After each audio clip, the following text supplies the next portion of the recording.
Hello, the Deborah Woman. Welcome to another episode of the Deborah Woman podcast. How you all doing? As you all know, it's our season of wisdom, and the theme for the Deborah Woman this month is what the wisdom of God. And in our previous series, we're talking about wisdom, and in this series today, we're going to continue in the episode on wisdom. The episode on wisdom today, we're going to be talking about the importance of wisdom, why wisdom is important for our daily lifestyle, our growth, our spiritual life, our relationship, and all of that. It is important for us to have wisdom. What can wisdom do for you? Wisdom will give you an edge over, you know, your peers. Wisdom can give you an edge in your workplace. Wisdom can give you, an edge even in your home. As a woman, how you manage your home, the wisdom of God helps you on that. How you manage your children, how you manage, with people around you, your neighbor. It is wisdom that gives you an edge. So it is important for us to, have the wisdom of God in our life, because that's what gives you an edge over all things. So we're going to be taking our reading from the book of Proverbs chapter 15, verse 22.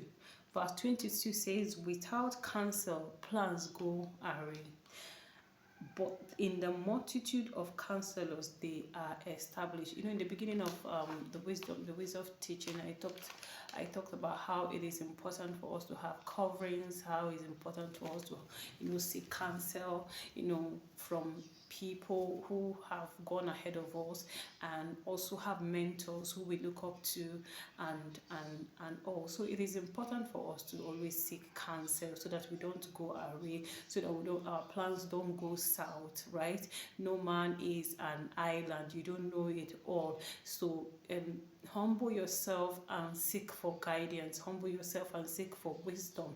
Don't run with that plan without seeking God's wisdom, or without seeking counsel from those people God has put over your life, to watch you.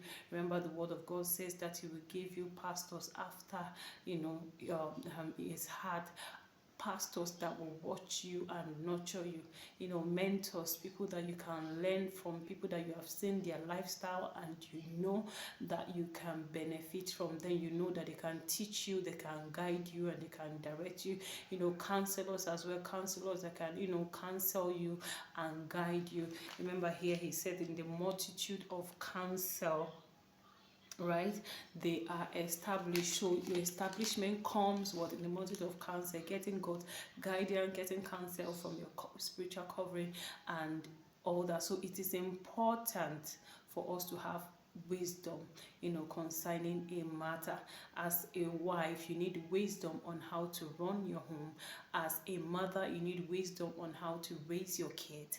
As a wife married to a family, you need wisdom on how to manage with your in-laws.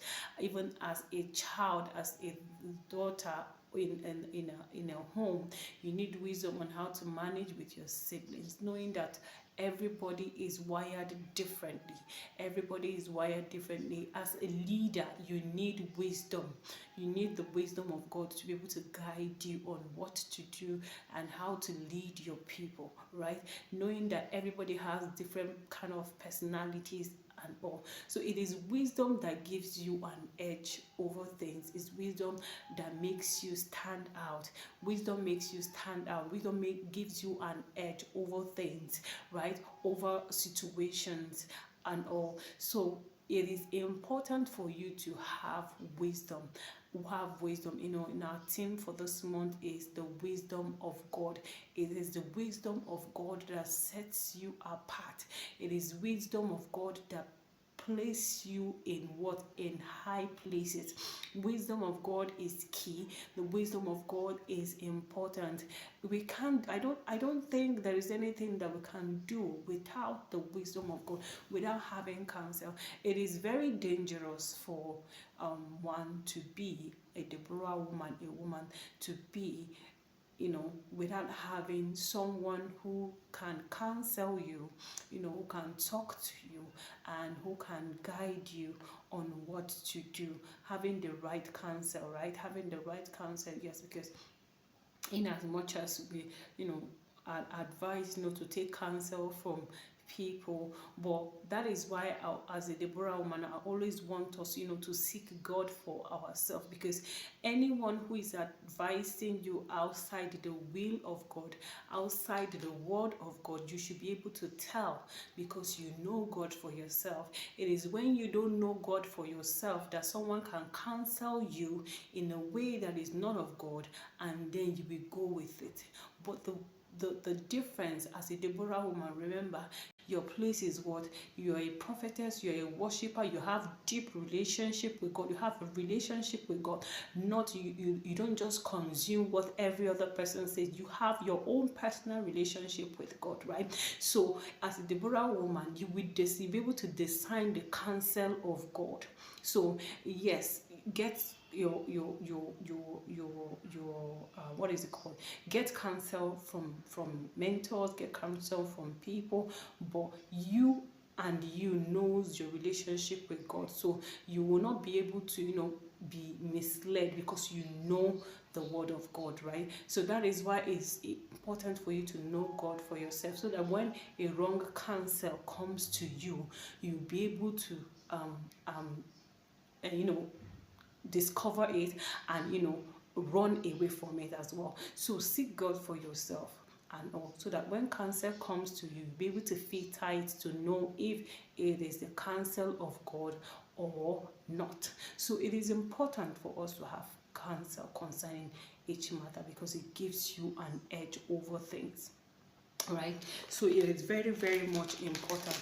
Like I said, it is very foolish, actually, not to seek the counsel of God concerning a matter, right? In this season now, as we're talking about the year is just, starting and all of that, and then, you're planning and all of that. It is important for you to seek God's counsel concerning that matter. I think I've been talking about that, in our previous podcast, of how it is important for you to seek God's matter, because it is foolish, actually, not to seek God's counsel concerning a matter.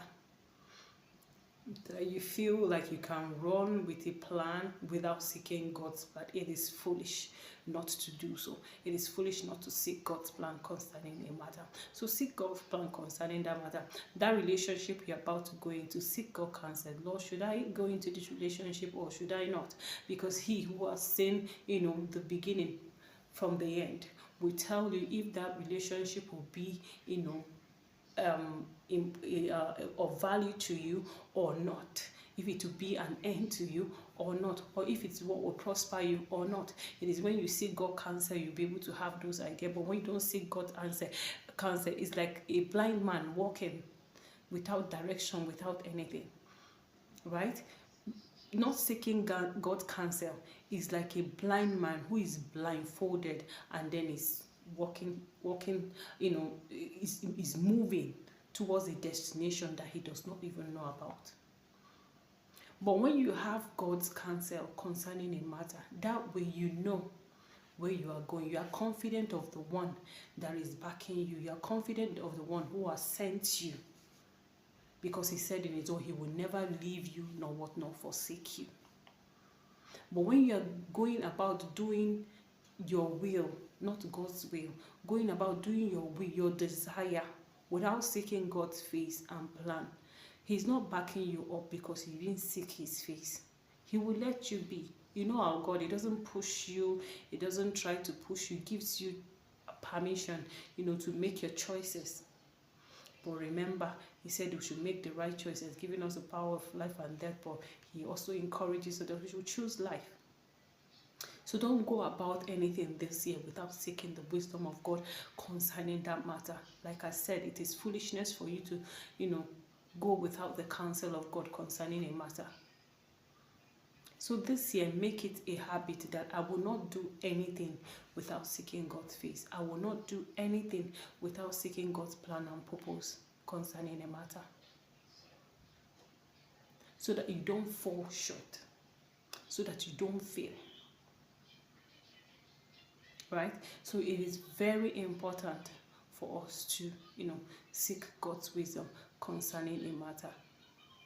We're going to continue with this series on the importance of wisdom in our life, right? So until we meet in our next episode, what's that decision that you're about to take that you have not seek God counsel for? I think it's time for you to retrace back and ask God, what would you have me do? Until we meet in our next episode.